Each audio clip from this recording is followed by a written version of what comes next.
And we're live. Things just dropped out there at Homestead How. Wasn't that great to see our friends there, the two blind carnivores? So here we are. We'll see who shows up tonight. It's 9:30 and we are just looking for opportunities. I think what I'm going to do now is go here and go to this. And we're going to present, share a screen, and there we go, Sherio, there we go. I wonder if I can do it can I do it like this? There we go. All righty. Let's see who shows. Who knows? Who shows? Sharing, yes, we like sharing. We're live. We're a minute in, 1 minute. What we're looking at right here is the goes. I guess it's a full geocolor, true color daytime, multispectral IR daytime, IR at night, and we got 21 of these little 72 images here, and you can kind of see here comes sunset. Hello there, Woodster. How you doing? Hoosier, Lisa. Hello, everybody. Welcome back to the house of Scotty P here.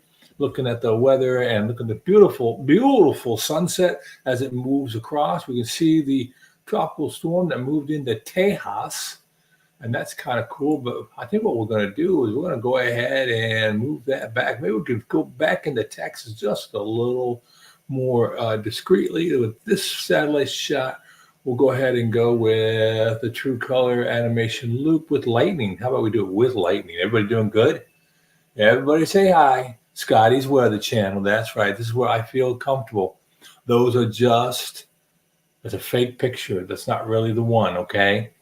But you can see how all that moved inland here, going to the Big Bend area. Going to head up to the areas in around Marfa, Texas, the famous Marfa lights right here. Cross I-10, I-20, intersecting there by Van Horn. Thunderstorm here in northern Wyoming. There you go. Hey there, Matthew. Good to see you. Yeah, Kimberly, I was 20 years an Air Force weather observer forecaster. My first assignment is right where the bright lights are in Abilene, Texas, Dyess Air Force Base. I was an observer there for a very long year of my life, one of the longest years of my life. And then I went over to Europe, and I was a forecaster. I was observer in Europe. Yeah, I'm going to go ahead and get band. I'll go band 7, shortwave, which level? 3.9, band 8. Yeah, I'll go band 9, animation loop. Yeah, so I was a hippy-dippy weatherman when I was stationed over in Germany. Okay, there you can see just the jet stream, water vapor, all this stuff going on here through the Central Americas. But I'm not liking that shot, so we're going to go somewhere else, do something cool. What do y'all want to see? Anything? Bueller, anything? We'll just try to find something a little bit cooler to do. Oh, there we go. Conus, full conus. Hey, that storm will probably swing around and hit Indiana. I don't know about 2 or 3 days, but you're right. Let's all hit the thumbs up. Yeah, but 1.5 thumbs up. I have to get someone to make me an emoji for half a thumb. I would love that. I don't know about the coolest Air Force job, but what was good about that job, let's see if we can do this a little bit different here. Let me see here. Bueller. There we go. I should give you a warning before I scare you like that. Yeah. It was very, very good because I got to go work and support the Army. So I got to do Army stuff too. And that was kind of cool. If you like that stuff. If you don't like Army stuff, then I wouldn't do it, right? I'm sure you get what I'm saying. But yeah, being the hippy-dippy weatherman was a good time for everybody, most of the times. Hey, Hedy Lamar. Now, Hedy Lamar, you're killing me there because just today I was talking to people about blazing saddles. 3 Schnitzengrowers are my limit. Candy Grant from Mongo. Hedy Lamar, you're killing me. Hey, thank you, my metamorphosis. Love it. I try to catch you in the other broadcast, get eyes on, get used to folks. I'm still trying to learn all these dark art internet stuff. It's not easy, especially when you're old. It's your bedtime. Okay. Well, thank you, Hetty. You take care. God bless and sleep well. All right. Sleep that carnivore sleep. You know, that good sleep. Oh, you were in the Air Force for a brief time. And what'd you do, Kimberly? I mean, I see that you're an RN now. I got that. You know what I mean? Um, I worked at a Army hospital here a few years ago. I worked there for about 4 years being the data quality manager at an Army hospital. No fun like Army fun. But yeah, I love that stuff. I don't know. I think the Air Force has lots of cool jobs. I was just telling someone the other day whose daughter is undecided, and it was really sweet. This man was talking to us. We went to get an oil change at the local. You a cop? All right, sweet, sweet. We worked a lot with cops. You know, the late night at the weather shop, the cops would come in because they would get coffee or whatever. You know, what air base were you stationed at there, Kimberly? I was at Dyess Air Force Base, Scott Air Force Base, Kirtland Air Force Base, and Offutt Air Force Base. And then I spent a better part of 8 years over in Germany. Lots of little places. We're getting around the chats tonight. Barbecue, homes, and now here. That's right. You know, maybe this would be the anchor place. You know, when you do your pub crawl and you go to your first place, just kind of get yourself ready. Then you go to the second place. By the third place, that's the place that's hopping. That's where you're doing your meat market activity. I'm not talking about carnivore, but you know what I'm talking about. So you did all that, and then there's always the dive you went to at the end, you know, and 2 at 10 and 10 at 2. You know what I mean? Just saying. Fat girl was a cop in. Yeah, I was going to ask that very same question. I watched that. Today. I was donating some plasma today and watching them, and I heard the former fat girl said she had spent 14 years in the Air Force. Man, as a cop, 14 years. Yeah, you done some time. That's for sure. I'm sure. Are you going to be on there next week? Yeah, I'm going to try to get on some of those things. I don't know if I'll be able to do it. At Carnivore, ciao, cool.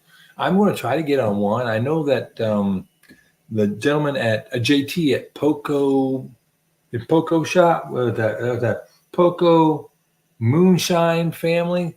I'm trying to get on his. Aaliyah offered me, and I'd like to get on with Adam in the group, but I don't know. I mean, everybody is, you know, unique, but I don't know how this is going to work. But let me say, as I typed into Kerry's thing, today was a glorious day. Oh, glorious day. I don't think I got that tune right at all, but went over 200 subs today. Whoop, whoop. Feel so proud of myself. Hoosier? It was a lot of fun in Metaphor. Okay. It was only a year, got hurt 2 weeks from graduation, but I was never in the real. Was supposed to go. Oh, Davis Monthan. Yeah. That's a smoking hot joint. I tell you, that's hot. Garden Plains at DM. No joy. I had to go out there TDY to set up a weather shop, and went down by Sierra Vista to Fort Huachuca. Very hot. My brother was stationed at Fort Huachuca. That's where he retired out of. He was in the Army. Sorry you got hurt. I hope the Air Force is taking care of you. VA taking care of you? Let me know. Yep. Then a medical hold for months. Yeah. Yeah. I'm gonna go for the shows. You asked me the right question. You asked me the wrong question. You might get an answer that you didn't really want, because my regulator is not calibrated as well as it used to be. So what we're looking at here with this, you can see the nice big low pressure system coming in here into British Columbia and northern Washington State, bringing with it a lot of onshore flow and a lot of wind. The weather's going to change here every couple minutes. So I would say that Robert Bubba Baker has some rather unsettled seas to go dip into, if he's going to do any dips here anytime soon. So you'll see a lot of dry air entrainment coming over California. Lots of clouds coming around the system here, all the way from Montana down through Wyoming, Utah, Arizona, down into what is that? I guess western coast of Mexico. With the system coming up to the Big Bend, lots of moisture, and it's not monsoonal. Monsoonal moisture would come from the other way, dry or the midsection of the United States. Yay! What else we got going on? Bubba. Yeah, I love me some Bubba. That man, he has a way with conserving his words. Brevity packed with meaning. The guy's got pretty amazing. I keep trying to tell him to bring his guitar. Okay, so everybody who's here, I love you being here. Don't get me wrong, but I got a question. Talk to me. Talk to me about your non-scale victories. Somebody. Yeah, Texas could use some rain. That's a fact. And while you're trying to, I want you guys to make this little doohickey thing work, or this, what do you call that thing? The chat, right? Chat it up. I took some pictures today because yesterday we were talking about some of the benefits of being a carnivore with regards to saving space in your kitchen. Anybody remember that? Bueller. Well, anyhow, it was cool. I enjoyed it, but I just wasn't sure. Let me see what I can do here. Oh, that's what I did. No. I can't. What are you doing? Just do what I tell you to do, man. They got these fat fingers, and they just don't want to. They don't want to play nice, Have you ever had that problem? Anybody else have fat fingers? Or am I the only one with fat fingers?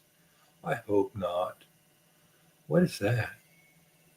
Things that make you go, huh? Like, huh? Let's see if I can transfer these over to my pooler, and then we can talk about it. Hey, Woodster. Hey, that was a great sprinting video there, by the way. All right. I watched about half of it. I'll get back to comments. I don't like to put, no more anxiety. I remember you saying that. That's right. I don't like to watch a video and not take notes and be able to answer back to your video. I think for me, that's an important thing to do. Maybe I'm, I don't know, maybe I'm silly for it, but that's the way I do. So I try to make meaningful comments to people. All right, do it. Ooh, you heard a little beep right there. Nearby from baby receiving product. Okay, good. That's what I want to see. This way I can pull up some other pictures and do some more entertaining type things other than just the simply bimply things here. Let's go. Can we open this up? We can. We're going to try something. We try not to lose any fingers here, okay? I don't want to lose any fingers. I'm going to stop sharing this screen. We're going to stop it. We're going to present. Hey, I got something for you, Kimberly. You remember in basic training, and you were down there in beautiful Lackland, right? And every morning you had to fall in and get in a uniform, get in line, and they say, anybody taller than the person from tap the shoulder, move forward, or right haste. If you're taller than the person in front of you, tap the shoulder and move forward. Remember that? Dress attain. Oh, those are the good days calling commands. Lisa, how are you? Oh, you're such a gadget girl. I know.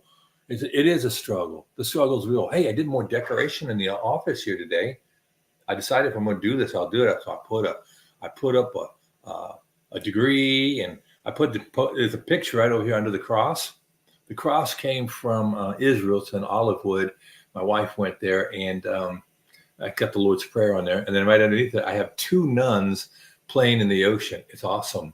Wow. Okay, let's see. I'm trying to get your husband. Yeah, I know that's a blank. It's not going so bad. It's not going so good here, but we're getting there. He has a lot of issues, anxiety, depression with probably, yeah. I know, huh? Shh, mama's a word. Did I get your name right? Oh, Susan. Good on you. I had a very busy day at work with a lot of driving and digging foot to foot. Is that not a non-scale victory? Not being a slave to your hunger? Yeah, no headaches. I was a red rope. Oh, yeah. They wanted me to be a rope so bad. I was a dorm chief. When you go into basic training, 6'5", 232 pounds, you're going to be put in charge of something. So I was a dorm chief. And then I went from there to Chinook Air Force Base for my training. And They wanted me to be a rope so bad, but I was a bad boy back then. Stupid, immature. And yeah, that wasn't going to work for me. So no ropes for me. No, no, no, no, no. Oh, okay. Pray for. All right. Yep.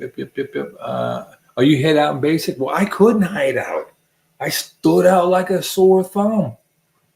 Went in, and you won't believe it. I went in with full hair all the way down to my back, and I had like a mohawk, so it was all business up front, party in the back.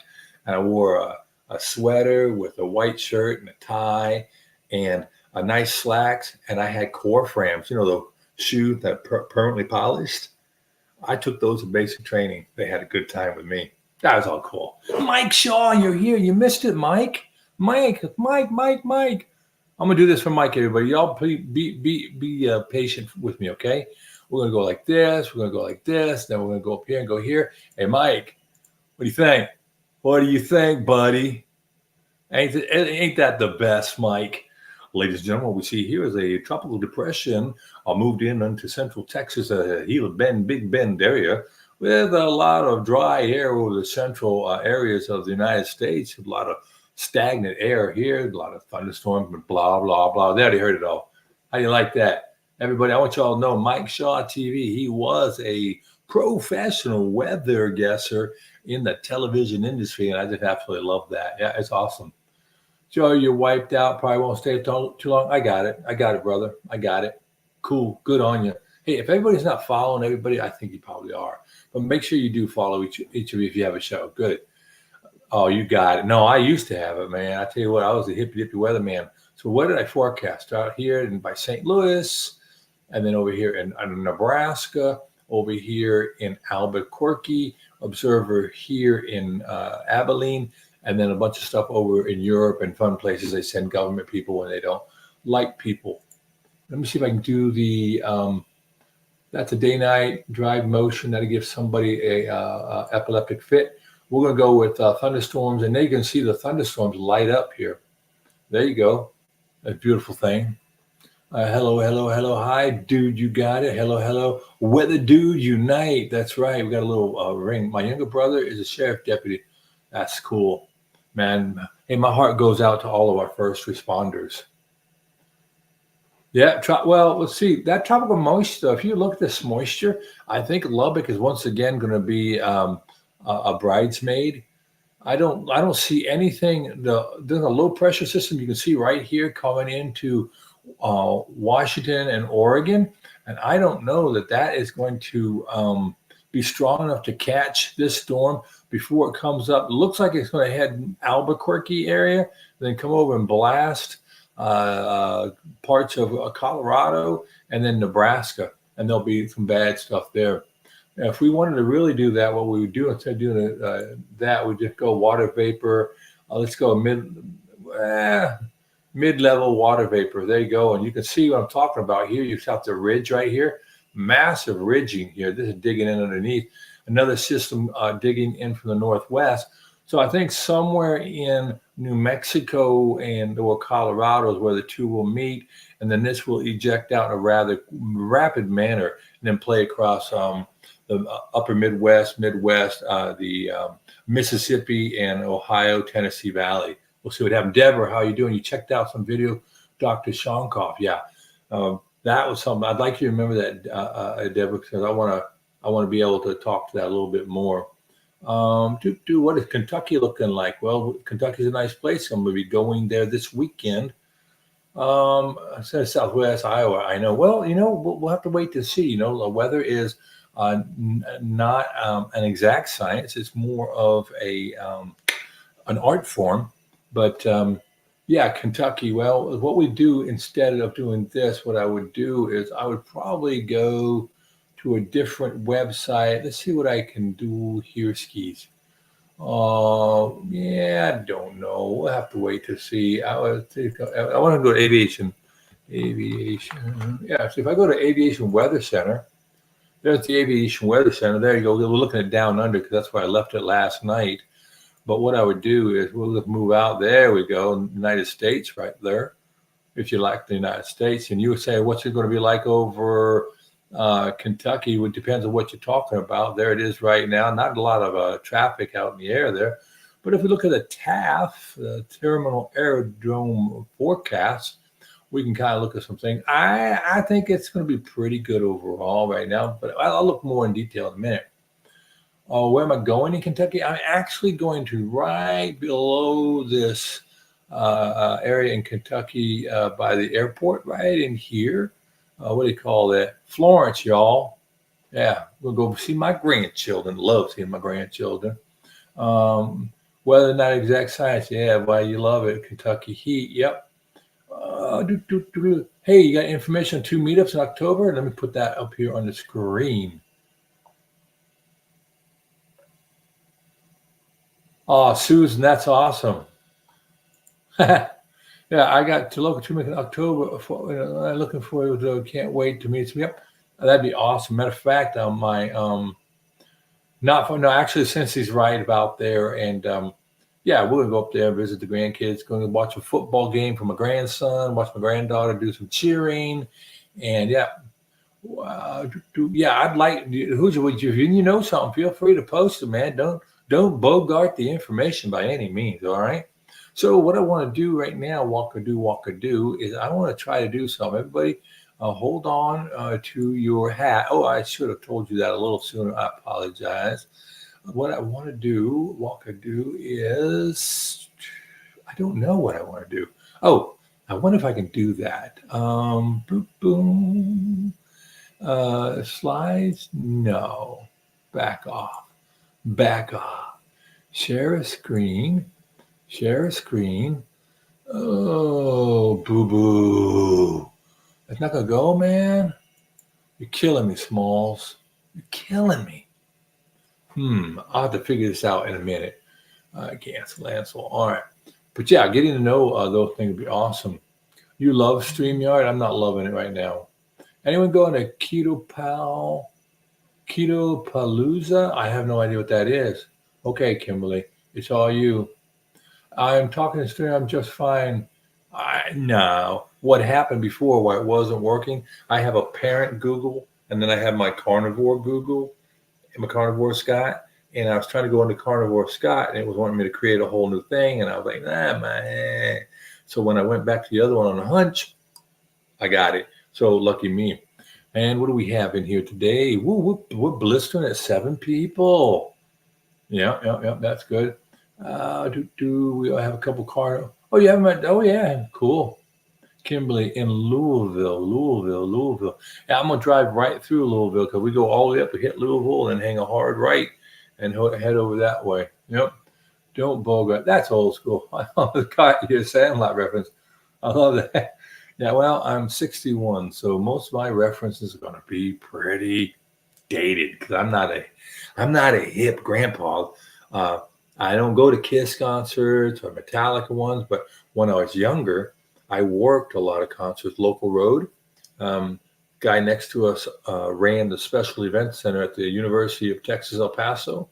And I got into doing that, being a big guy, put me in the back of trucks, moving stuff. So I worked and offloaded and set up some of the biggest names in the business. Doesn't mean anything. I got a feather from Big Bird when Big Bird off Broadway came through. Cheap Trick, Aldo Nova, Axe, Sammy Hagar before he joined Van Halen. Those are some groups. Of course, Willie Nelson, and the names go on and on. It doesn't really matter. I can't get a cup of coffee with all that. No, I cannot. Okay, hold on. Who's you said 1021 Brownsburg, India, West India, hosted by Keto Simple on YouTube. You might have to do me a flavor. I was thinking about it today. Somebody tech savvy, not me. Please, not me. For all the tea in China, not me. But we need to get a central repository, right? And maybe we can put a page, some type of web page. We can put like where all these things are, people's names, and gmail.com. Always feel free to drop me an email at carnivorescott@gmail.com, right? I saw Sammy Night Ranger open. Yeah. Like like I said, I've been to a lot of Blue Oyster, Cole, all these people. I saw all of them, but because I was offloading them, and the someone was talking about drinking sodas, and we would drink a lot of sodas those days. But whenever Willie Nelson came through, he always let the local crew have whatever he was eating, and he put a keg of beer. And those were the bad days for Scotty. Anyway, we'd float that bad boy. Yeah, 2.5 hours from you. Okay, okay. So we're gonna have to think, Indiana. We need a big carnivore. You know, wouldn't it be neat if we could do like? I really think you're onto something there, Woodster. But I'm 57. Go. Hey, I get it. Do it. But I also have these hearing aids now too, and just the whole big music thing. Got to make sure I put my ears back on. That whole big music thing is just challenging for me. Deborah, I'm just north of New York State in Toronto. I've been to Toronto. It was a beautiful city. Your government invited me on a little soiree there one time, so it was awesome. Loved Toronto. Yeah, I'm 57. I'll go to concerts to put me on there. I got to do the old man thing. One of the toughest concerts I ever worked, Wayne Newton and Lawrence Welk, because I always have to pull all the stuff off the truck. You set the stage, you set the equipment, you get everything done. Then you go set up all the chairs. My back is dying. Time to go take a break. Then you come back, and then they made all the big guys work the security along the front of the stage. That's a lot of noise and a lot of people, yeah. But what you were saying there, Woodster, I would think we'd probably have a better turnout if we could do something regional, like do a Southeast regional, Northeast, Central, Midwest, because not a lot of people are going to have the time or the ability, that young kids and cost to go everything. So big cities, you could do one in Dallas, you could do another one in Oklahoma, Omaha. Semi-retired Bob is up in Omaha. Then you could move over maybe either to Des Moines or somewhere central Illinois or Indianapolis even. Indianapolis. You come down. I do something in Memphis, but no, I'm not going to go to Memphis. So you can do Nashville. That's only 90 minutes for me. Do Nashville, go south, do something in Augusta. So that's what I'm thinking. But I don't know. I'm just a regular guy. Oh, let's go. Yeah, awesome shows. I hope Homestyle does. You know what's funny about that, Hoosier? In June, at the end of June, the wife and I, we drove all the way up from near Huntsville, so basically North Alabama. We drove all the way up through Wisconsin to Watertown, Wisconsin. I was 70 miles away from the theater in Kerry on my way up to the Great Lakes. And I had no idea he existed. I wasn't doing it. I wasn't on the net. And I missed my opportunity. I could cry. No, I'll be all right. Okay. What do you have? Pat Travers. Yeah, you know who was really bad too about that? Why am I going to miss her name? I love rock and roll. Do do do do do do do do do. Oh, well, who is that artist? I did a horrible thing. Hey, you are never late. When you show up, yeah, I did say 15 minutes, but then I thought if I waited too long, everybody would like roaches out of there. What do you have? 170 something people in Kerry's thing, and now it's over. And, I'm sorry. I can't get no respect. But people get used to the after party, and we'll do that, Joan Jett, that's who it was. Thank you. Yeah, so I worked at Joan Jett one, and I'm used to artists being artists, right? Man, that girl was chewing tobacco, and she spit it out as she's walking by, right on the floor, where other people are going to have to clean up. I wasn't good with that, Well, just sorry, it ruined it for me. I don't care if you chew tobacco, whatever you do, But just spitting your chew out like that. Yep, Joan Jett. Our northwest of Augusta, yeah, South Carolina. Like I said, I got a good friend of mine. He from that South Carolina area. Wish I could get him on here, but he's probably asleep. It makes sense. I think if Kerry Homestead puts a big one on it, we would consider. Yes. Well, we'll put that up. You're absolutely right. I mean, he'd have to be very careful about the number of people who might make a caravan up there to his neck of the woods, and we could just fill the theater, right? But in reality, for a lot of people, I think it would be, like, okay, Paducah. Let's go to Paducah. They got the National Quilt Museum, the National Quilt Show there. Just don't do it during that time, right? We go to Paducah. Everything goes into Paducah, and that might be easier. I don't know. We all figured out, right? As possible. See, your first concert was Prince and the Revolution, Purple Rain. Well, that's not really what I want to hear, but yeah, I love that song. Purple Rain, Purple Rain. Okay, I'm done. Yep. We got home from Bible study. Good. I'm glad you did. So I have a slightly different life now. No, it's the same life. Same life. I've been working on this whole concept in my head about holding the cross in front of me at all times and living my life. And I think I can live a very fun, rewarding, engaging, loving, caring, compassionate life at the foot of the cross. That's me. Sorry. I know. My singing's like that, isn't it? Metamorphosis. I got Ozzy. Yeah, Ozzy. Now, I never did an Ozzy or an AC/DC concert. No, I did not. But I remember those years, kind of. I came in the military in 1984, the end of 84. 1985 was in Abilene. I don't remember a lot of Abilene. 1986, I went to Germany, and I remember even less of that. Yeah, the Kentucky Lakes, Rend Lake, the land between the lakes. They've got plenty of area with a lot of interstates intersecting. Be pretty cool to think about it. LBL. Someone help me out. LBL. Oh, fishing? Go out fishing? Okay. Ozzy and Motley Crue. Oh, yeah. You hate that music now?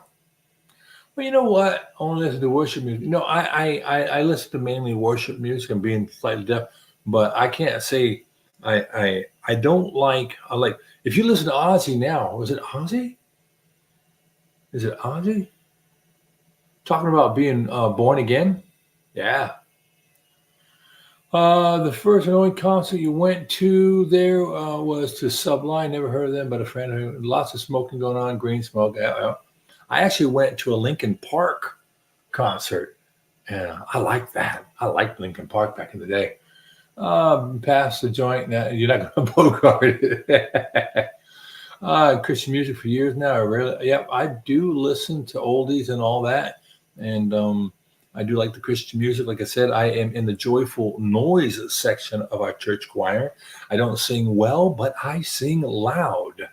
Yeah, that's a lucky thing. Now, actually, I do a lot of video camera operation for the church. I'm a hobbyist photographer, so it helps out. Let's see, Ozzy. I saw Ozzy Master of Puppets 86. I don't remember 1986. Wasn't a good year. I listen to both worship music and my metal. Yep. I think what happens is, like there's some music on the Christian radio stations. They never mention God. They never mention worship. Motley Crue. White Snake. Linkin Park. Yeah, I like some of Linkin Park. I like the way they blended the genres, Can I use that word in a sentence? Genre. Yeah, I did. I used it. I wonder if I can do this. I'm trying to figure out how I can show pictures and I don't have a slideshow. So I'm going to try something, okay?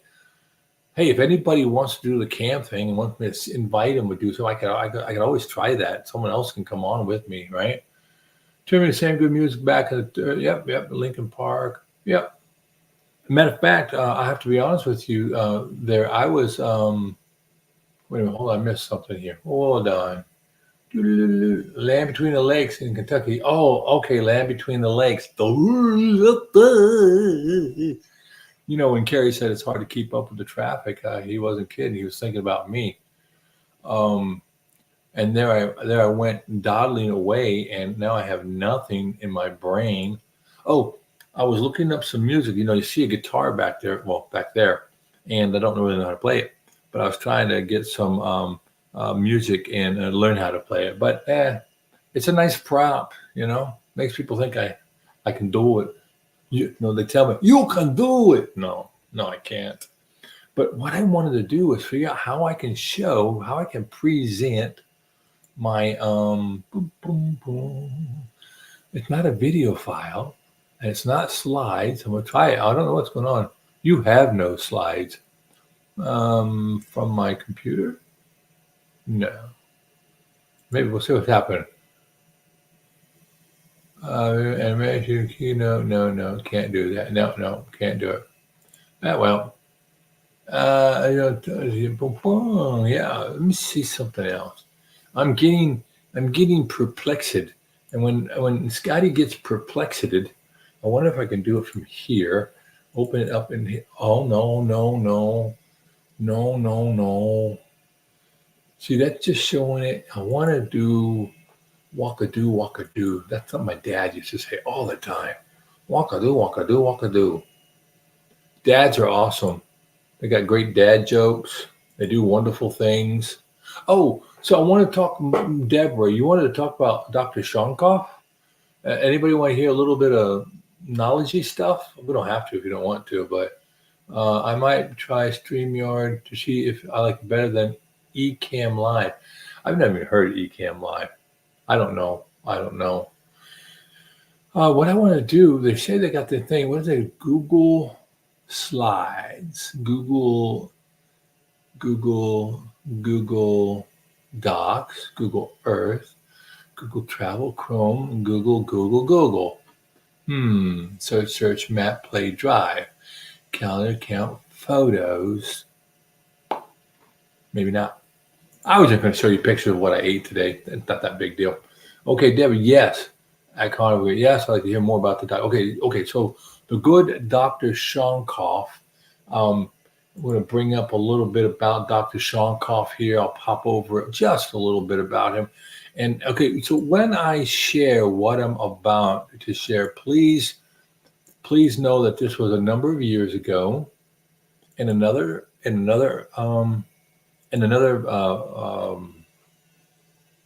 time of my life when I was a state senator in Nebraska. So I tend to be considered right of center, but I tell people all the time in Nebraska, since we only have a unicameral, we don't have two houses, you don't get to run on your politics, you don't get to run on a platform of R or D or I or L or G, right? It's just you're who you are, you put your name out there, you meet the people, and if they pick you, they pick you. Okay, so they picked me. It's my turn to be in the bullpit, so to speak. And so I was a state senator, and I ended up having a lot of people kind of try to pit me to the right because of some of my beliefs. Okay, I got it. That's fair enough.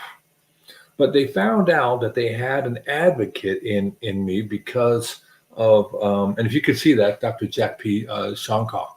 So they kind of had an advocate in me for almost anything that was for children. Like when you write laws and you do things, sometimes laws get old, so you put in a bill to take out words, strike old words, put new words in, all sorts of stuff. It's pretty mundane, but you need to do it. Well, one of those words that someone wanted to remove was the word retarded, dealing with developmentally disabled children. So this young lady puts out a bill. She gets up, she stands up about it, and I'm sitting there pondering, like, some deep esoteric thing like lunch or something, right? So I'm listening to her, and I was like, whoa, my ears kind of perked up. And I noticed that there weren't a lot of people listening. There weren't a lot of people paying attention. This is a low level, wait, that's not right. This was a bill that not everybody had a lot of interest in, but we're just letting it go, right? Para los niños. So then what happened was, as she was talking, we have buttons, you hit a light, you have to hit a light, then you get recognized. Senator Price from District 3, if I'll recognize for 5 minutes. So I gave my light and no people thought, that I was going to come up against what she was doing. And so, and bear with me, here, take a minute here.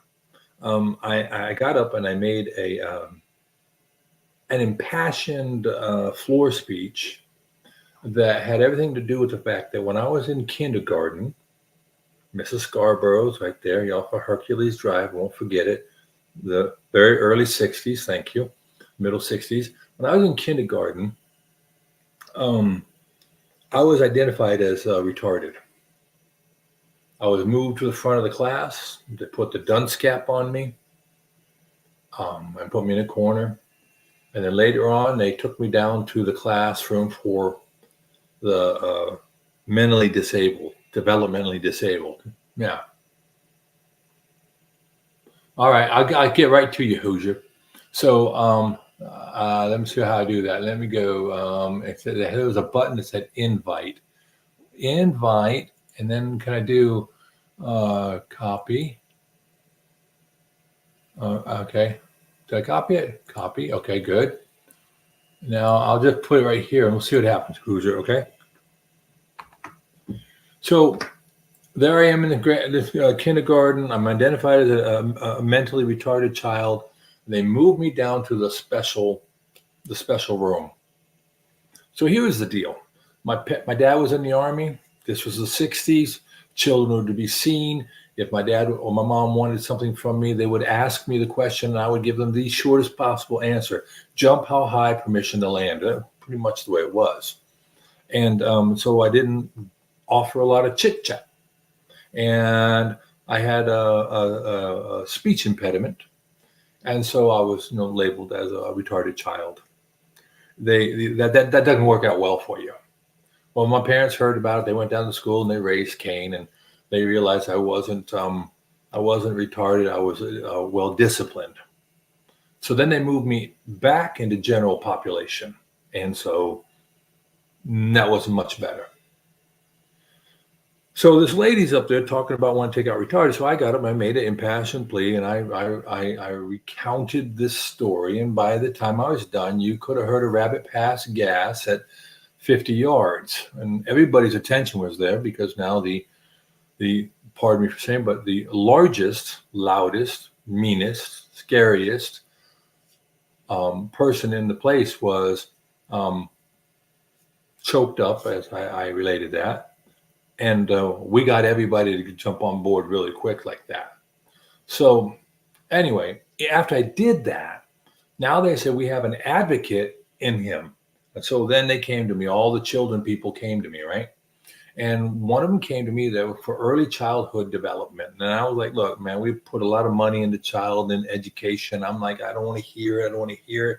But the lady asked me, and I always told people as a representative, I will listen to anybody and everybody who's, got to be under the bell curve, okay? I will listen to you. I will use my judgment on discernment, but I will give you a shot. Talk to me. So I went to a lunch and I got presented Dr. Shonkoff's information. What he had done is he had gone and done thousands and thousands of studies of deceased children's brains under an electron microscope. And what he found, when you look at a brain of a child and you got the little growing parts of it, on the stem of part of the brain are the things that grow on the side of each stem, and they look like what are those little things everybody eats? Little cabbages, Brussels sprouts. If you ever seen Brussels sprouts, they grow on a big stalk, and they have the Brussels sprout all over them, like beep beep beep beep beep, like it has the measles or something. So what happens is, in a fetus and in a young child up to approximately 36 months, these little brain buds are developing at tens of thousands per hour. All right, so a lot.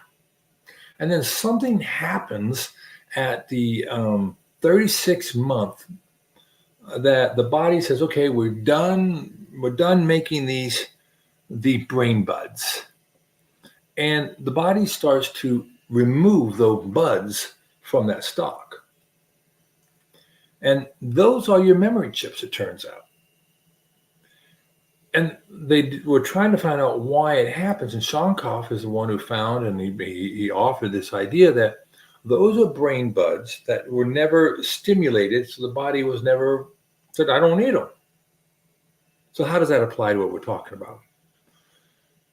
Children in inner city poverty, limited education, poor diets, their stalks look like a forest made of pretzels. Whereas children from better socioeconomic classes and in families with a lot of enriching nourishment and good health, it's just like, the deepest, darkest jungle of Central America, okay? So, oh, there he is. Hoosier's in here. Let me bring you in here. Add him to the stream. Hey there, Hoosier. Good to see you. Got you in there, buddy. So, hey, everybody, who's your carnivore? Who's your carnivore? Right there's your carnivore. So what happened? Go ahead and finish your story. Okay, so I'll tell you brief. So I find it's terribly interesting. So these brain buds get removed because of that poor diet, and we already know from carnivore stories, if you don't have enough vitamin D and you don't have all the right proteins and the fats, a baby's jaw development will be off, and then you're into going getting braces and stuff like that. I mean, so what happens in the developmental child is very important. So if you all remember when you were, let's say you were 14 or 15, and your parents weren't letting you do something, you got frustrated. You're like, I can do it. I'm a man. I'm a woman. I'm independent. I'm strong. Hear me roar. Right? Well, that's a frustration I can remember. Now imagine you're 30 years old, 40 years old, and you've got a forest of pretzels and no brain buds. It's like a parent took their child home and it was the latest, greatest computer, all 256 gigabyte of RAM, and you reached into that computer and you pulled it out and you threw it away.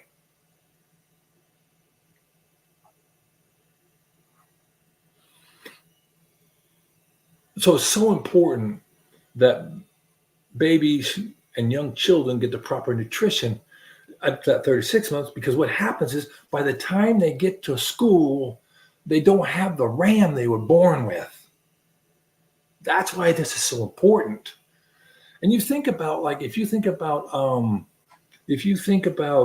children in other cultures like China, Japan, India, where they have a lot of audio stimulation and they have so many vocal tones. So if you're saying a word like that, if you're saying ni hao, something like that, the way your tonal inflection up and down, that really drives the brain to learn. So more and more of those brain buds are left. Now, are they loaded? No, but they were stimulated. And a baby in a warm, loving, and kind environment with lots of good words and touch. When my wife taught at a school for pre-K, she could see the children who were getting all of that because they knew the colors, they could write their names. And other kids, they knew red, they knew how to say MF, GD, FU. I know you're talking about vocabularies of can't even read a paper because they read a newspaper for a fourth grade reading level. So anyway, all this stuff cut in, and Shonkoff was big on it, and people loved me, and I championed it, and I still do to this day. I said we should take a lot of money out of what we're doing for the,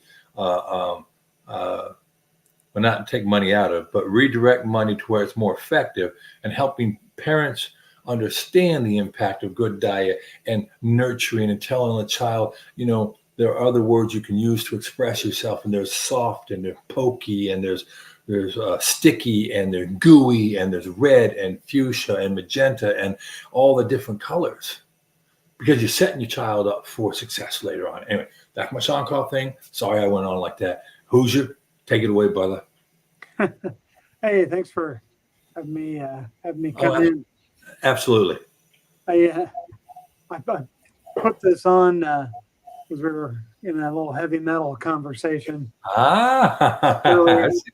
I put this on for Kerry a little bit, from Mind and Metamorphosis. I think she'd appreciate this. Right. This is a recreation of the jean jacket I had in high school. And my daughter helped me make, and it's got all Master of Puppets thing on the back. It looked like Minecraft to me, but that's okay. It's pretty fun. I'm gonna probably wear it for Halloween this year or something. I don't know, but I need a concert to go to now so I can wear it. Well, just get your Pandora out and have a concert in your basement there. Go get some flashy lights and you can.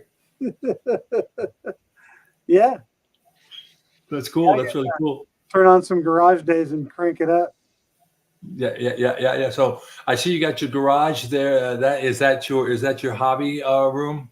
Yeah, this is my basement. Yeah. I mean basement. I'm sorry. Yeah, I saw the pipes. Yeah.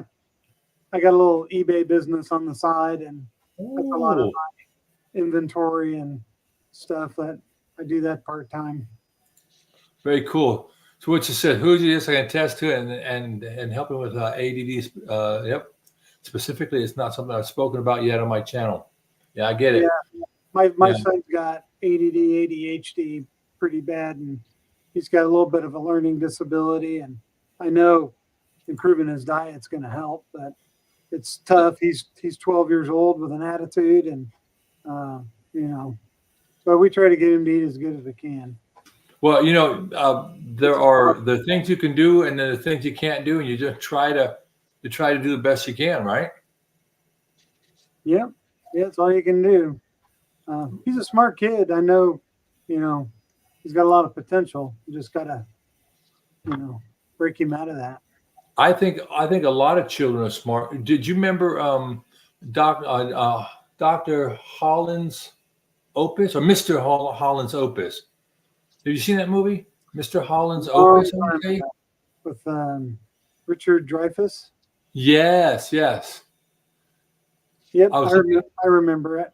I don't remember anything about it, but she's got Alice Cooper and Rob Zombie coming up. That'd be fun. I've never seen it. Well, the reason I brought it up, I'm gonna bring something else up for you guys, and particularly for you, Hoosier, and all the rest. I hope you don't mind. I'm trying not to be overly forward here, okay? So just be patient with me, okay? Sure. But there is a body of evidence. I've talked about it before, but that's when I was back in the day when I was new. And this, right? Oh, we'll go back to that. I'm sorry there, buddy. So this is a dietary stearic acid regulates mitochondria in vivo. That means in people, in humans. This is what I do all day. I read stuff like this whenever I can. And what this basically is saying is this stearic acid, C18, that is found in meat, butter, and pork fat, a little bit, but pork fat. It's also found in cocoa butter. But this C18, it actually impacts directly, has direct signaling sensors and receptors on your cells, and it excites your mitochondria, and it improves your mitochondrial function. And they're starting to do this for treatment of Alzheimer's, the Parkinson's disease, and neurologic diseases. Yep. So this Alzheimer's type 3 diabetes now. Right. So what this does, this really helps energize the mitochondrial function. So I highly encourage you to go out, find some different studies. I've put plenty of studies here. I'm trying to find them in all my searches here, and I'm not sure I did a great job. I sometimes forget to. I'll just put it right here. TEARICACID, impact on mitochondria, and there's that one. In vivo humans, it's the most important one there. In vivo humans. Here's another one, and it's just amazing when you hear about that in Parkinson's disease. So for all developmental brain, for all of us, getting off the carbs is a great thing because the amyloid plaques in the brain and the problems with that. Being in ketosis, because ketones, we know, can cross the blood-brain barrier, so that's really good fuel. Yep. And now they're finding out about this and it's funny, a macronutrient management to treat something. They're actually advising doctors to start to do this. And it says, in addition, we propose potential mechanism that can improve mitochondrial function and thus reverse the delay of and onset of Parkinson's disease through food. I mean, this is huge for the medical community to admit that there's a food, and you can get food grade uh, food grade stearic acid on Amazon, and it's cheap, and you can just spread it on your food. It makes it a little bit thicker. It's a long chain fatty acid that gets pretty hard. They use it in makeup and soap making. I wonder how that would be if you're still eating like the typical American diet, or if you're in, say, you're in an assisted living community and you're having to eat the food they provide. They're not going to let you go on a low carb diet. I just wonder how that works in combination with the typical American diet. Well, I am glad you brought that up. You are so good. It's like I set it up. Yeah. So there's a gentleman by the name of Brad Marshall, and he started his fire in a bottle, and he started a thing called a croissant diet, and he lost a bunch of weight with this just by using natural foods and adding the stearic acid to butter. And then he made and you can see, yes, it's right here, croissant diet, weight loss revelation. Brad Marshall at the bottom. There he was before and after. He's a chef. He got like PhDs and stuff. He's a real smart guy. And here he talks about how you get this low proof of pork, right? Because if you feed the pig soybeans, right, what are you going to get? Soy products. Anyway, great information here. And I was researching it, and that's when I bought myself some of the stearic acid and put it on things like my scrambled eggs. You know how you put salt on something? I just put that on there. And I did it one night, and I had so much energy, I didn't get to bed till 3 a.m. So, that wasn't bueno. I wonder if they'd be interested to read a little bit more about that. I wonder if there's like a pill you can just take, because I doubt a 12-year-old's going to let me smear stearic acid on his chicken nuggets. Well, but again, what you can go to any of your local health food stores, right? You can buy the empty cellulose capsules or the capsules, I guess so. And then just load a little bit in there. But again, if you make any food like a stew, like you make a pot roast, just sprinkle it in there. Yeah. But I'm just saying, again, I'm not a doctor. I didn't spend the night at a hotel. But remember the movie Lorenzo's Oil? Didn't see that one. So the child had this horrible disease with like the skin gets hardened and all this. And the doctor said it's incurable. And his mother said, I don't buy that. And they went and they spent a lot of money, a lot of time. They came up with a specific blend of an oil that helped to alleviate that a whole bunch. It's called Lorenzo's Oil. If you ever want to watch something that tick you off, it'd be a good one.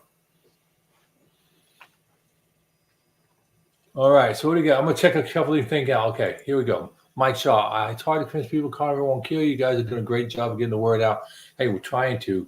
Natalie says, I believe somebody healthy would do chronic inflammation, nutrient deficiency. Absolutely. Let's go down here to Woods. No, Lori, you're going to do exercise. So that's excellent. Yep. Karen's Carnivore Journey. Hi, how are you? I didn't see you. Bull not buying it. What are you not buying? I missed it. Go ahead and let us know. Some people say, oh, saturated fat line. That's true. And you all know how that came about, right? With Dwight D. Eisenhower having a heart attack. And they went ahead and they said he had a heart attack because he ate red meat. But turns out they totally ignored that he smoked 2.5 packs of unfiltered Camel every day. Yeah. Well, that's back when doctors would make commercials about, 9 out of 10 doctors approve smoking this kind of cigarette or whatever, because nobody thought the cigarettes were harmful. Well, I think it was a doctor. It was a senator from, I'm going to not have his name right now because it's well before my time, but from South Dakota. And he was in charge of the ag community, and they had the whole food pyramid thing coming up. And he said, I don't have time. to wait for you to give me the numbers. We have to do something now. That's how we got the food a pyramid. Yeah. Keys. Yeah. Eating croissants to lose weight, not for me. No, I agree with you, Deborah. I'm not saying that the croissant was great or whatever, but what I am saying is there is, as I showed, there's medical evidence to say that stearic acid improves things at the mitochondrial level, and we eat a lot of meats, therefore we get a lot more of the stearic acid. I ponder sometimes, like you all have you all studied, and how about you there? Who's your autophagy much? Oh yeah. Yeah, I've read a lot about autophagy because I'm a big fan of fasting, and I think autophagy is just an awesome power that our bodies are made to do. And that's what we're designed with, right? And all you have to do is let your body do it, but you have to not eat for long enough for it to kick in. Well, that's what most people in the country, are never going to do. And so my question is, and maybe you can help. Maybe some of our esteemed people in the chat will chime in. It's my understanding. Well, I know that the RDAs are. We all agree the RDAs are out of whack, but we got to start a conversation somewhere. So the RDAs say 60 to 80 grams of protein of intake a day, right? So they like to use the word exogenous, right? So you're taking in 80 grams of protein a day, right? What you need. But every day in your body is turning over. So if you look at it this way, the diagram, meat coming in this way, but your body's turning over protein 300 grams. So your body is actually turning over 6 pounds of meat every day. Yeah. So that's a lot. So if you think about it, you got 6 pounds and you're supposed to add a half a pound, right? 6.5 pounds. The question I have is, and we know the body doesn't store like pools of amino acids. That's why we have to take essential amino acids, branched chain amino acids, right? Right. I think the 60 to 80 grams is recommended so that you get the right amount of branched chain amino acid, which is only a few grams a day. Yeah. So if you product coming in, So if you had a supplementation from like eggs or something, and you were just getting it all the time, along with fat, why wouldn't you live an optimal life for a long time? Right. Yeah, as long as you're metabolically healthy. That's the big key. When Dr. Saladino does his stuff with all the fruit and the honey, right? Yeah. But that guy's jacked. Right. Well, he's metabolically healthy. He can handle it. But exactly. Fatty liver disease or something like that, you don't want to be eating fruit and honey. Yeah. Because the body can't process that fructose. It has to go to the liver first and then get turned into glucose or fat or whatever it does, so the rest of the body can use it. So if you're overweight and got fatty liver disease or having problems with your insulin, you don't want to be eating fruit and honey. Not yet. Yeah, and that's the problem. I got it. Maybe but loose skin, trying to lose some pounds, yeah, that's where autophagy will kind of kick in and help, because it's the body's recycling system where it'll take old broken down proteins and cells, and it'll recycle those and build new cells. Because when you're fasting and you don't have anything coming in, your body still needs protein, and that's when that autophagy really kicks in, and you have a lot of healing. Autophagy helps you heal internally a lot. A very powerful epigenetic process there. But when talking, when you do, Karen, you're talking about 24, but 18.6 works just fine most of the time. 18.6 will get you into autophagy. I think for most people, 13 to 14 hours without eating, and you get into autophagy will start. So, well, I was thinking about it from the fact that once you're good with the 18.6, right?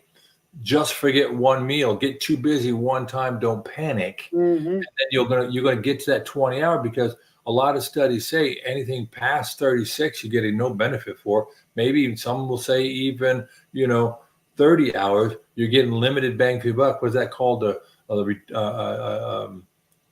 return on investment, is decreasing. So the juice ain't worth the squeeze. I think, autophagy will reach an apex at a certain point, but if you still push your fasting out, your metabolism is still up, your fat burning is still going on, your autophagy is going to slow down. So if you're already thin and you're just using autophagy to help you heal and not lose weight, then the 36-hour fast is probably optimal. But, if you're overweight and you're trying to burn off extra fat, that's where that extended fast, even though you won't be in autophagy quite as strong, you'll still be burning fat like crazy. So you bring up a good point, Dave. It's critical that you understand what your goals are. Is it fat loss? Is it health? Right. So, Laura, you're absolutely right. A lot of people have had a couple rough years here, and it's been a tough time since 2019. I can guarantee you that, and you are right. Christ is the answer. Homesick Buckeye, welcome to the family, our friend there. Good to see you earlier. Yes. I was trying to get him and goad him into doing a little bit of I'll be revving low carb and put down the biscuit, pick up the brisket, not the honey and the jam, but the what was it? Something in the ham. Bacon in the ham, right? Love it, brother. Welcome to the house of Scotty P, aka Carnivore Scott, and with the Who's Your Carnivore. This is our very first time I've done the dual twofer. This is kind of cool. Thank you. Yeah, it's great. I love doing this. I'm going to be on the barbecue show, I think, next week. I emailed Alia, and she emailed me back, and I think I'm going to be on there next week. So. Cool. So, anyway, it's going to be fun. If y'all aren't following each other, if y'all want to drop your this is your handle, feel free to do it in my chat. We aren't so formal around here that I'm going to be offended. And if you want to do a promo for something you're doing, by all means, use the chat for that. You are not going to bust my heart with that. I want to be a facilitator. A lot of, as you notice in a lot of my videos, I like to do shout outs. I want to encourage everybody because, we all have a story. We all have a unique perspective to offer. But I think the best thing we offer is that compassionate part of Compassionate Carnivore, because the world is hard enough and we don't need to be having a circular firing squad. There's plenty of internet to go around. That's what makes the carnivore community so great. Everybody seems to have each other's back. We're not like in a rat race and a competition with each other. We're just here to share our stories and our experiences. And I really enjoy it here. I really love it. Yeah. Well, speaking of that, Natalie, I did my liver jerky the other day. Ooh. And it's not really, I don't know if it's jerky, but I put the liver on a parchment paper and I put it in the oven for about 14 hours at 170, and it's drier than popcorn. And I can gnaw on that, and because you're not supposed to get too much liver in a week, so I can take a half piece here and a half piece there. So what I do is I take it out of the freezer, thaw it, cook it, break it up, put it in the snack bags, put all the snack bags in a freezer bag, and then I can just reach in the freezer, grab a snack bag out, and nom on that all week long. That's the way I do it to get a little bit of that organ meat.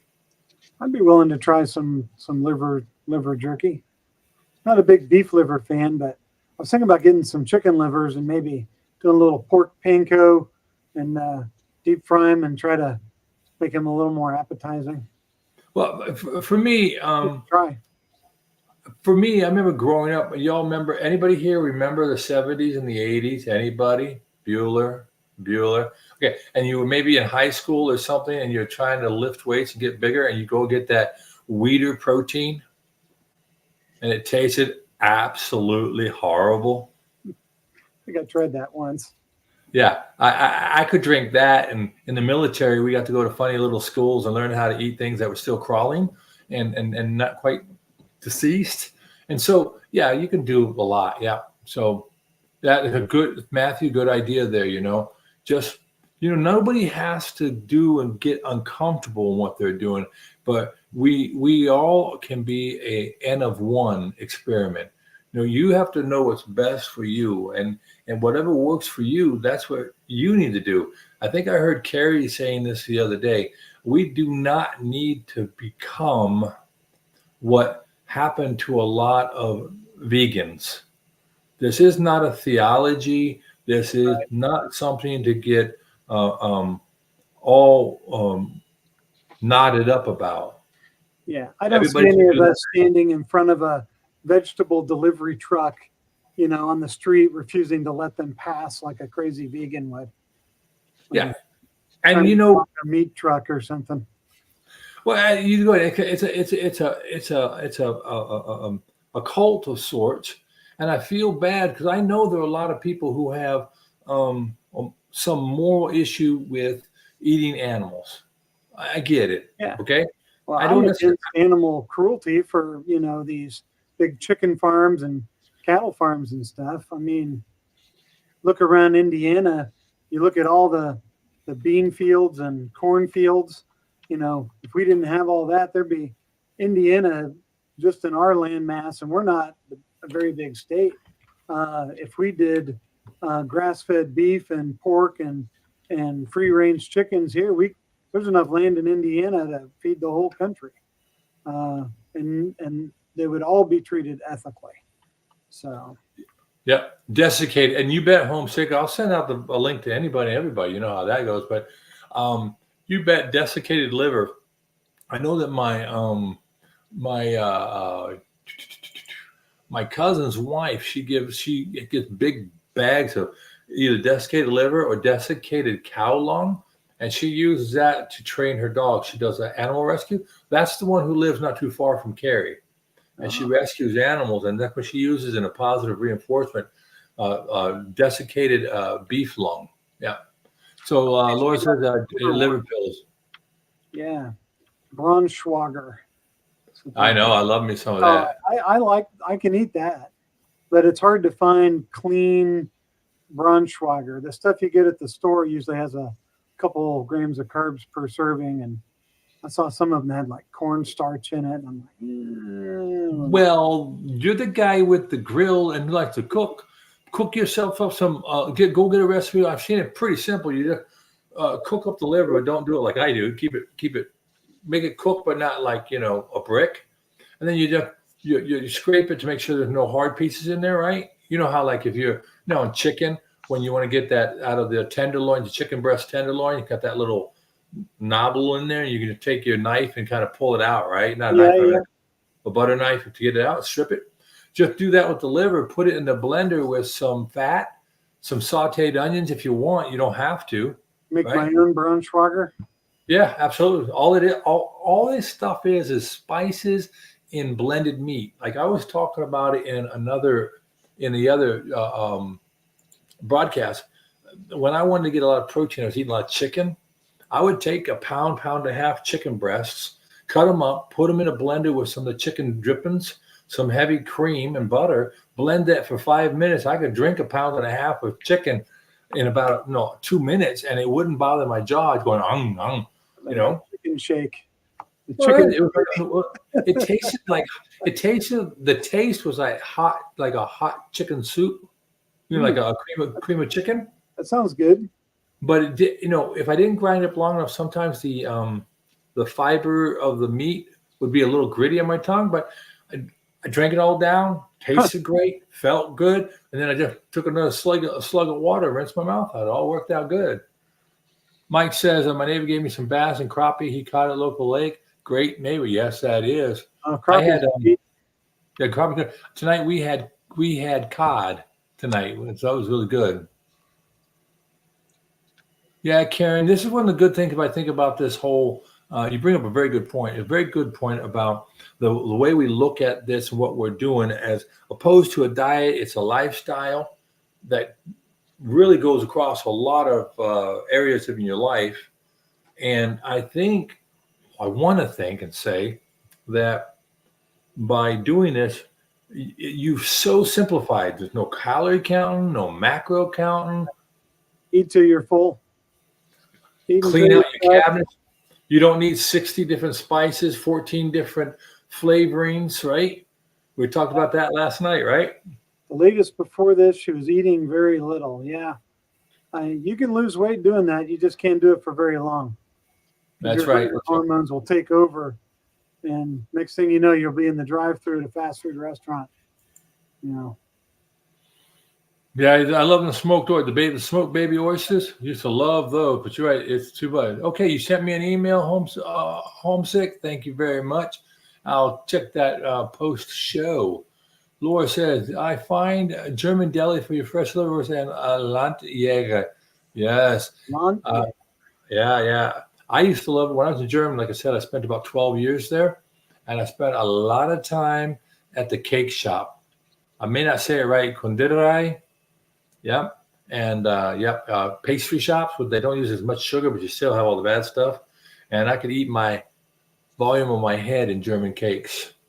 I travel a lot through the eastern part of Indiana and the northern part of Indiana, and there's a lot of Amish that live around there, and they have stores, and I may have to find a store somewhere, see if they have like fresh liverwurst they make or something, and try to find something local.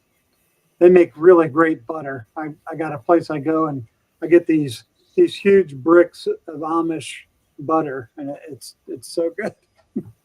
I could just take my knife and just shave off like a slice of it and eat it, and it's wonderful. Yeah, but I think when I do that though, I think though there's a point in time when I did this last time. I did this about 3 years ago because I saw Dr. Baker and his January challenge, and I ended up eating way too much fat, and I packed on some weight I didn't need to pack on, and so, but also I just think that each one of us has a unique chemical makeup, and we respond differently to the same things. Yeah, I was in a chat not long ago with Dr. Kiltz, and I got to ask him a question, and he answered it. And sometimes if I eat too much protein, my blood sugar will actually go up. Sure. And it'll go up like into the 140s or so. And I asked him, I said, does that mean I'm still too insulin resistant, or, and he basically answered it, if you don't get enough, he advised me to eat more fat. He's like, you're probably not eating enough fat. I feel like I'm eating a lot now, but he said you need to offset some of that protein with the fat, and it'll help you with the blood sugar spikes from that gluconeogenesis from too much protein. Well, and it's not just the gluconeogenesis. And the reason for the gluconeogenesis is the body saying, I need energy. I don't have enough energy. And how long have you been doing it now, Hoosier? 5 months. Okay. So I think what's having the adaptation phase to where your body is getting better and better. So you ever do those urine strips for ketones? Yeah, I still have some. I do. Right. I check it every now and then just to see if I'm still in ketosis, and I am every time. Well, one of the things I learned was when I would eat a lot of butter or take MCT oil while I'm doing this, I can practically turn that thing eggplant purple. You know what I mean? Wow. And so I got a lot of ketones. But what that tells me is if the ketones are in your urine, your kidneys say, goodbye, I don't need them. You're getting a saturation. So then I found out if I slowed down and then it would go down to the light area, I'm burning the ketones. So there's a remember the old days when you had carburetors? You ever work on an old car with an actual carburetor? Sure. And you had to tune the air to fuel flow ratio, the mixture. Yep. Well, it's the same thing. We're messing with mixtures in the body. I don't think the body is an all or nothing. I think the body's a flex fuel. That's actually a really great example, especially for somebody like me who's kind of a gearhead. I totally understand that. Getting that fuel air mixture. You run too lean, it's no good. You run too rich, it's no good. And then if you're asking your body to run on diesel when you're running on lipids. Yeah. And then but you put a demand for it when it's not used to it that need funny car fuel. right? And that doesn't work out very long. It's not sustainable, right? So let's see what Deborah got here real quick. Deborah says, "Me too. Yo-yo dieting for decades. Hey man, I'm right there. I'm in that choir too. 53. Worked as a lift truck operator, 21 for years. Yeah, that's almost like me being in the military. That totally messes up your whole circadian rhythm and your everything that goes on in your body when you do 12-hour shift work and change. Liverivores. Okay, I almost thought that had an H in it the way I was reading it, because I've been reading in Ezekiel, and there's a lot of discussion about prostitutes there. Now we got to be careful. What type of liver am I? Yeah. Okay, would you turn up my idol, please, Mike? I can't turn up your idol, man. You got to reach in there that tune stick. Now, did you ever work with a twin carburetor setup before there, Brett? Yeah, I had a 66 Plymouth Satellite 426 Hemi 4-speed car for a while. So man, I know about running dual carbs. And how you have to tune those. And we had to use that suction device that you put. We had to do it because we had twin 4-barrel 3540s on this Mercedes. And we had to go back and forth. And just when you get one done, the other one wouldn't pull right. You know what I mean? So then you go back to the other and you have to measure, because I think it's the ventrili effect, pulling the amount of air being pulled. Pulling vacuum, yeah.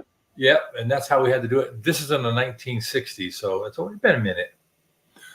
Small snacks, because there was not enough time during the day and night. I should have been sleeping with Sylvia. Yeah, that snacking, man, that is the bane of the sad way of living, right?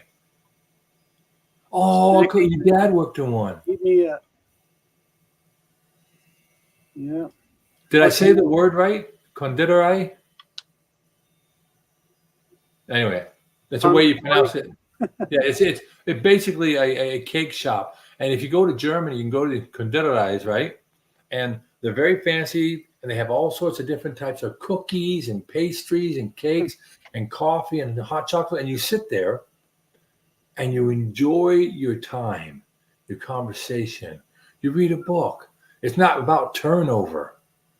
And it's fairly expensive in my book, you know what I mean? I don't live too high on that cow, but it was like a beautiful place to go to relax.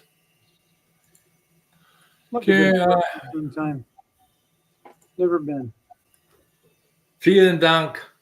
Muchas gracias. So everybody, y'all doing good? We got 10 people hanging in here. Everybody seems to know each other. Everybody's doing good. What's on the plans for tomorrow? Tomorrow is hump day. What are we all doing tomorrow? Anybody got big plans? I'm going up to Nashville. I'm taking some friends from my church small group. The wife has leukemia, and we've been all pitching in. And tomorrow we're going to drive her and her husband up. She's got to get some biopsies done. She's getting closer and closer to getting her bone marrow transplant. So I'll be in Nashville for a little bit tomorrow. I'll make sure to say a prayer for her. Well, I appreciate that. Yeah, we've been praying for her, and God is answering prayers, but that's so debilitating and tiring, you know, when you have to go through lots of different cancer treatments, and then your blood count's wrong, and I just, my heart aches for her. But she is a super strong believer, and her faith is unshakable. She's just tired of of all the things. But I'll be head up to Nashville tomorrow, and then we had an appointment set up tomorrow night. Y'all ever get a flyer in the mail for the people who want to sell you insurance, or they want to have you buy financial products? Well, this group said, "Hey, come to our seminar, and we'll feed you Texas de Brazil." Wife and I signed up for that. So did some neighbors, you know. And so tomorrow night I'm going to be having a nice meat dinner. All right. Well, try to take some pictures or do a YouTube short or something and throw that up on your channel. I don't know that that'd be awfully pretty, because I'm going to have my face in that plate. Hey, it'll be fun to watch. Oh, Karen's talking about staying out of the heat. Yeah, y'all, you know, it's been hot. It's been hot. Yeah, I get to work from home tomorrow, so I'll get to stay out of the heat for a day. Cool. It'd be nice. Yeah, I saw that metamorphosis that you're up there in the Nashville area, and not too far. I think you said that you're a neighbor with Dr. Barry. That's awesome. I've been all around Brentwood. I've been all around Nashville because I live just north of Huntsville. So we make it up there, and I got a friend of mine in the music business up there. Funny stories, but not for here. Not now, at least. But yeah, it'd be awesome. Mike Shaw tomorrow editing a radio show, recording a podcast, celebration of life for her deceased husband. That's always hard. Video in church, co-leading Wednesday night church. Yep, there you go. That's the great thing about Carnivore. You're going to have all the energy you need to do for all that. Recipes with your granddaughter. That is awesome, Deborah. I'm so happy to hear that. Susan, tomorrow's granddaughter. Oh. Happy birthday. Happy birthday for Bethany. We should say, I hear it's your birthday. Happy birthday. Here it's your birthday. Na na na na na na na na na na na na na. Happy birthday, Bethany. Sorry. I like those type of things. All right, making butter bites. I've never done that. Butter bites are good. I need to make some more. I just ran out. Well, I have to be honest. When I was a young kid, I make carnivore ice cream with cottage cheese. We got a question. Deborah, carnivore ice cream with cottage cheese. Sounds interesting. Natalie cracked me up. Natalie says, not too busy then, huh, Mike Shaw? Yeah, yep. Okay, so you say your father's family from Hausum in Germany. My family is from Karlsruhe, and I have my mom's maiden name is Hoffman. So yeah, very, very German. And I never went to research any of that after 12 years being stationed and living in Germany. I never researched it. Then I went back TDY one time, temporary duty. And I started researching it. It was very cool. Stories for another day. So it's all good. What do we got down here? Karen's Carving. We're all in the middle in Southern Illinois. You in Southern Illinois, like I said, Paducah. That'd be a great place to do a meetup. Yeah, Paducah, Kentucky. Yeah. How far away in Paducah for you? Where you're in Indiana? 4 or 5 hour drive because it's all the way down past the tip of Indiana. So, yeah, I know exactly where it is. I go to a bunch of times. Yeah, probably 5 hour drive maybe. I told Kerry, I said if he had a meetup at his theater, I'd drive 8 hours to Madison to go to that. Well, yeah, but for me, it's significantly further. My butter bites when I made them as a kid, what we'd do, we'd run out and we'd get the Wonder Bread, the day old Wonder Bread. We would take the crust off.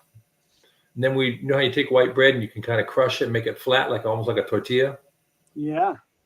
So what we do, we'd get that, and then we go get the butter, and we take a chunk of butter, probably about a half a tablespoon, and we put it in the middle of the sandwich bread, and then we'd fold it over, and we pinch it like a little turnover, right? And then we had a gas heater in the back room as an addition, so I had a little gas heater on the wall. And there was a little plate where you turn the gas up and down, lit the pilot, and we'd put our little squares of bread on that plate, that aluminum plate. And then in one of it, my brothers or myself, we'd go over to the thermostat and turn it up, and the heat would toast the bread. Then we'd turn it down, turn it over, turn it up, turn it down, and we'd eat the little toasted butter melted in that bread.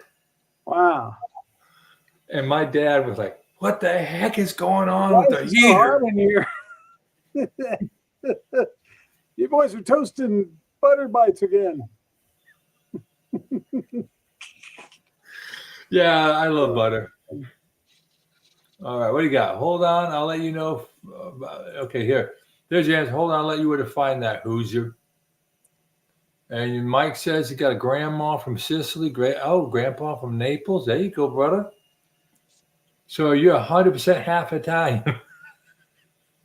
There's some things to be said about that, but we're going to leave that alone. Karen says she's an hour north of Paducah. Ah. Good. Yeah, fancy toast, right, Karen? Yeah, kids. Kids can be quite creative in the kitchen. Yeah. Except for my kids. So, okay. So here. What? Not your kids? No, not so much. Oh. Well, we were creative. We bake some stuff every now and then, but. We were creative because we grew up. We were not poor, but we were by no means wealthy either, right? Yeah. I never understood as a child why my dad was dieting so much.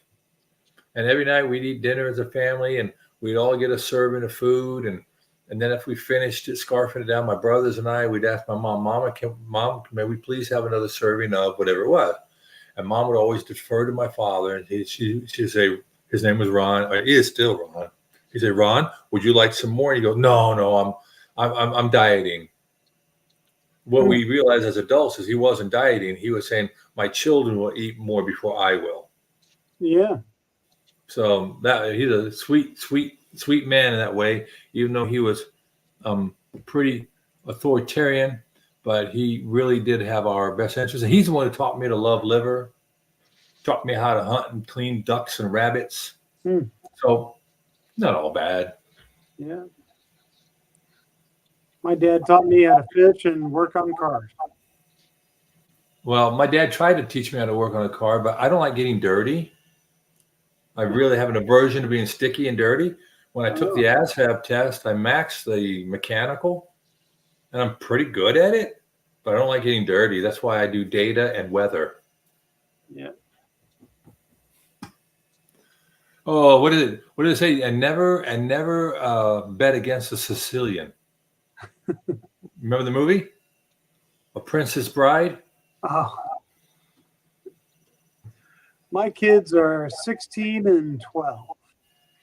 16 and 12. Okay, that's cool. Yeah. Mine are 30-something. I don't know the number of years. It's a 3-year, right? So I have one at 35, one at 32, and 31, I think. Yeah. I didn't get married till I was 35 and had my first at 37, and now I'm 53 and she's 16. Yeah. Well, I couldn't find someone gullible enough for a long time. When I met my wife and I met her mom said, "What's wrong with him?" And my wife, I wasn't there. And my wife said, "What do you mean what's wrong with him?" "Well, no one else wants him. Why do you?" And why is he still on the market? What's wrong with him? Yeah, because I'd never been married or anything. And when next time I saw my future mother-in-law, I said, "Well, the whole reason is I hadn't met your daughter yet." There you go. That's a good line. Well, politician, right? Weatherman. Okay, your son of 34, my redheaded stepdaughter in 40. That's funny. Lord, my son loves to cook and bake. When I cut off carbs, he looks so sad. Hey, that's the reality of it. My wife and I were talking about that tonight, and she's not joining me in this way of eating, and that's fine. But she doesn't naysay me. And we were talking about how in families will sometimes really fight a person who's trying to do this and to get healthy, Yeah. And it's one of the harder things to overcome. I got a little pushback at first, and then they started seeing how well I was doing at it, and now I don't hear any complaints. Yeah, I know what you mean there, Karen. I know what you mean too there about people they'll laugh at you until you show them that it works, and then they'll ask you. And then I think it would be a smart move. I think Kerry said this too. Carnivores shouldn't say, "I'm carnivore and I only eat meat."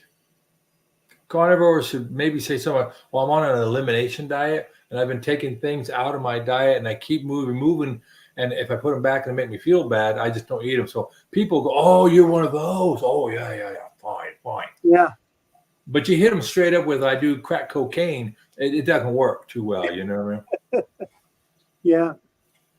usually with strangers, I'll tell them that I'm doing like a version of keto, and everybody's pretty much heard of that and kind of knows what it is. So, you know, that helps break the ice on it a little bit. I mean, you know, what do they say about speaking? Know your audience, right? Don't insult your audience. I was at a little business thing the other week before last, and I talked about this on my channel. I'd met a couple of people there that were carnivores, and we were sitting at the table together, but there were 3 or 4 other people there that weren't.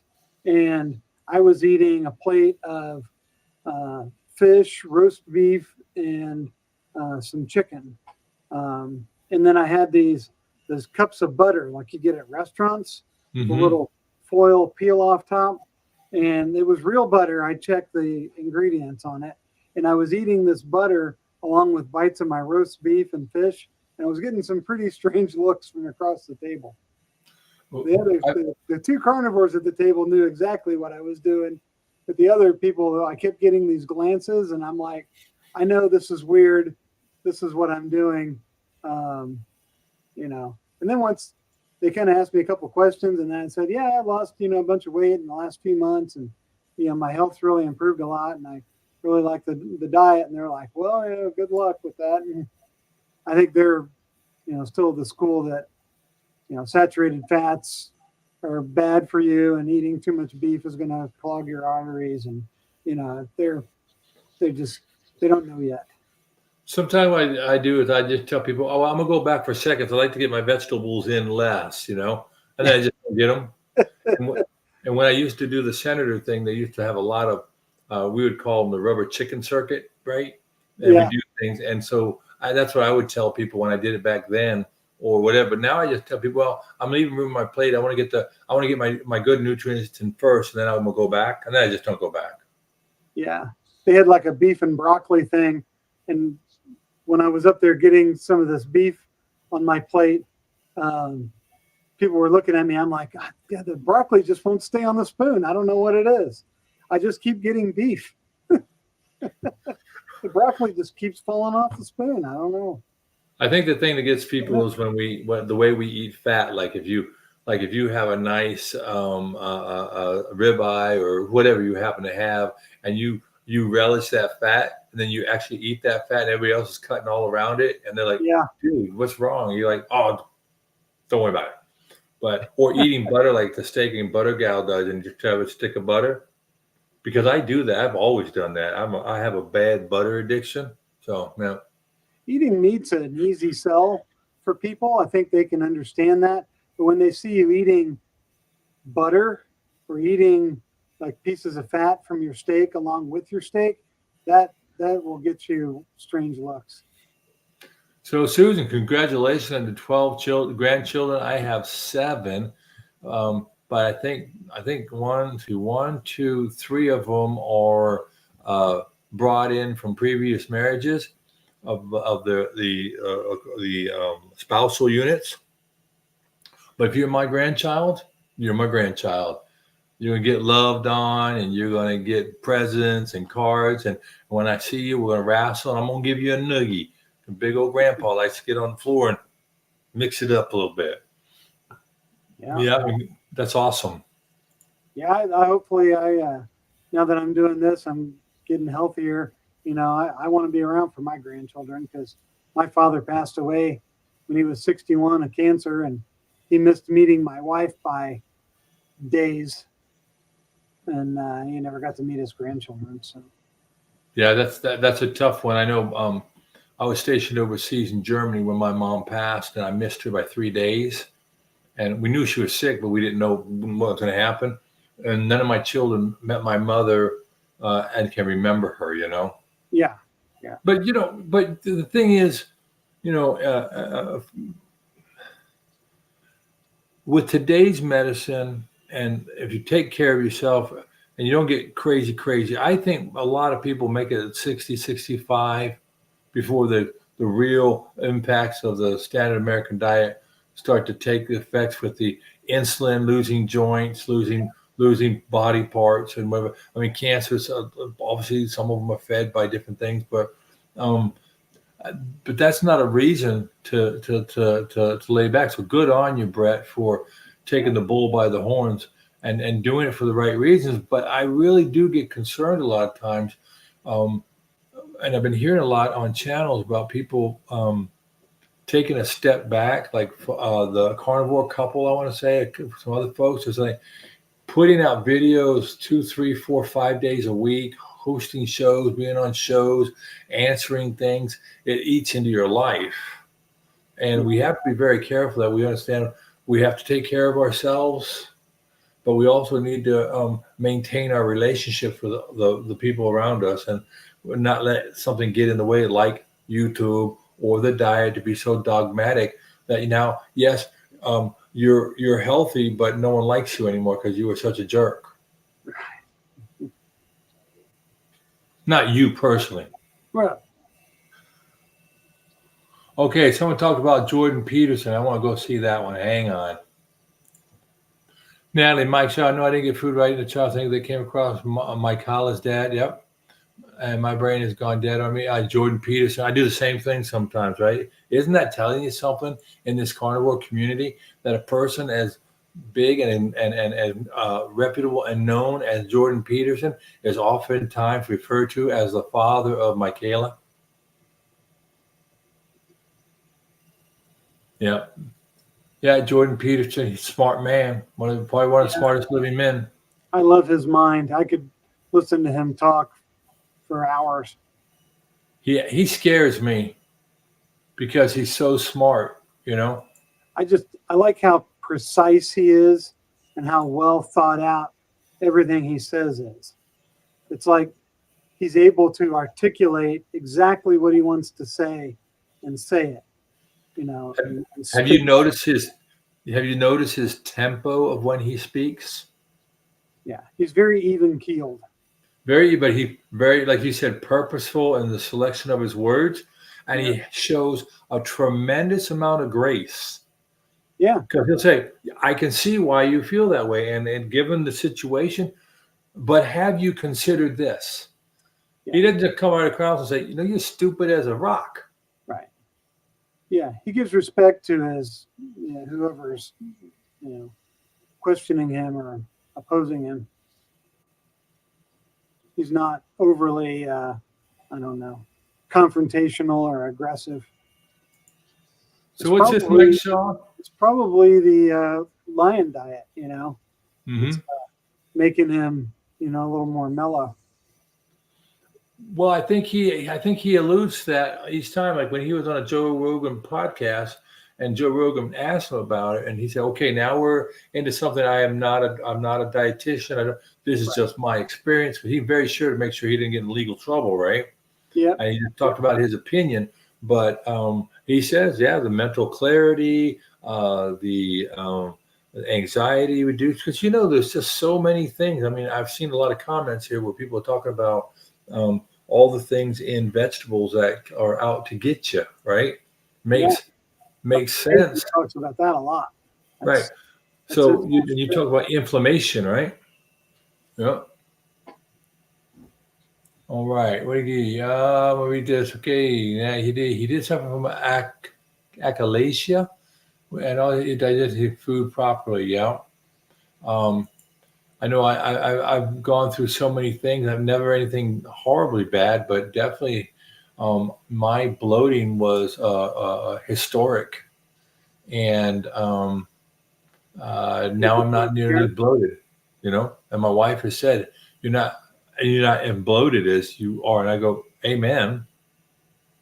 Congratulations, Kerry. You're clearing of the brain fog. That's awesome.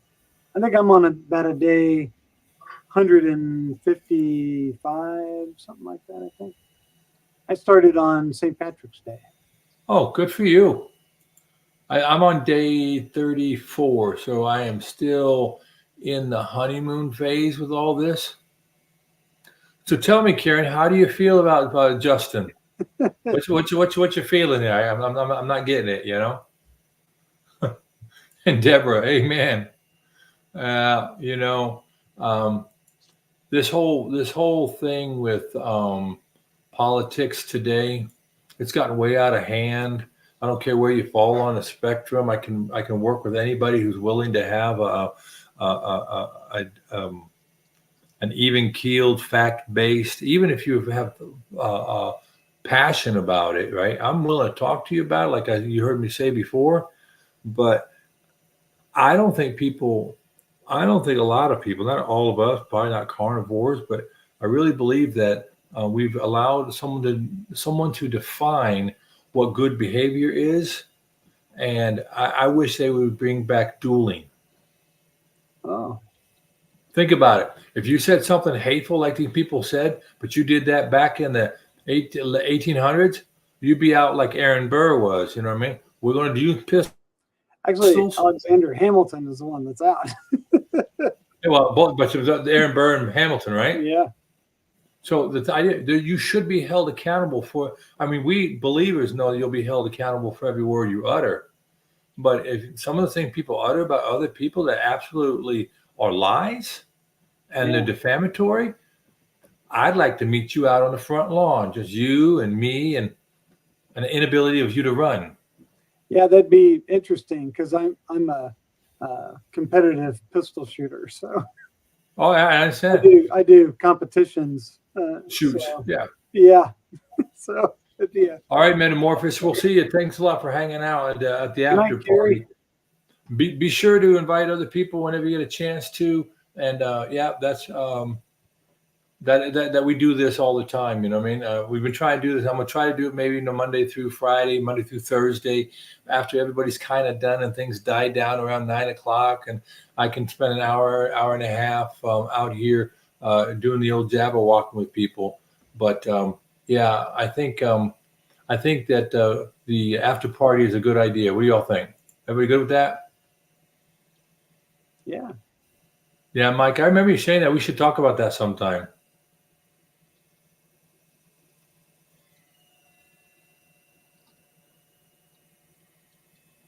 All right, everybody's getting ready. Looks like people getting ready to drop, and we've been on for an hour and 47 minutes. Yeah, it's 11:16. What's that? You about ready to drop? Yeah, it's after midnight here, so I'm probably gonna jump off. What did they say? After midnight. Yep. My granny always said, "Nothing good ever happens after midnight, so get your butt home." Yeah, and I can definitely tell you that because I worked all those years in bars and yeah. I worked in some bars too. I was a bouncer for a while and bar back, and the good old days belong back in the good old days. I ought to be in your early 20s again.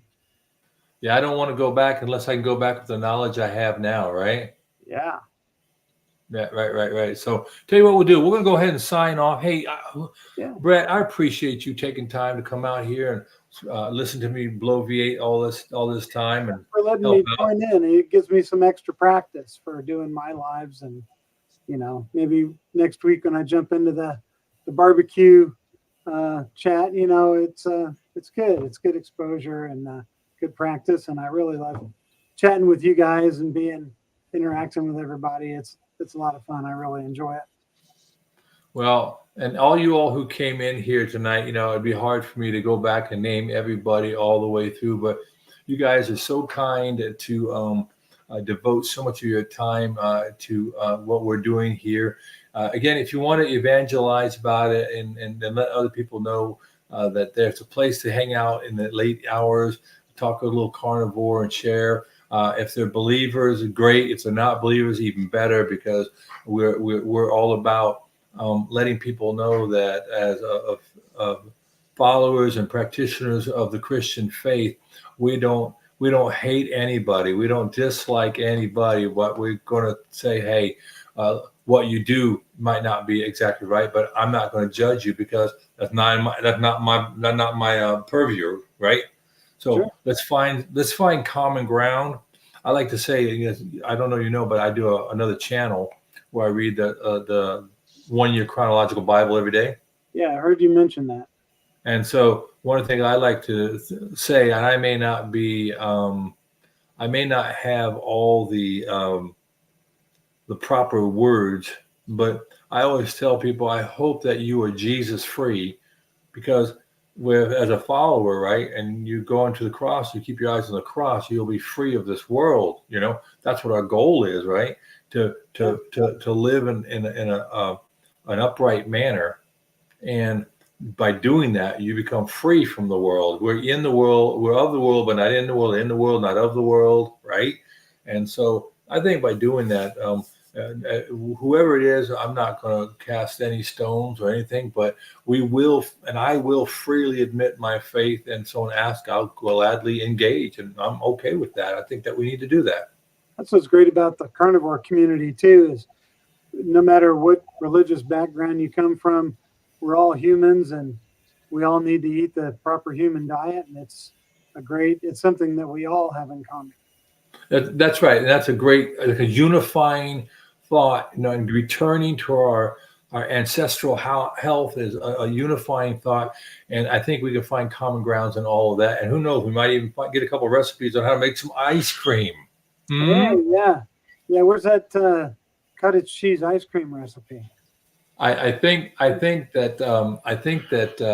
she said that she was going to send it in an email or something, email a link or something. Maybe you can share that in the next chat.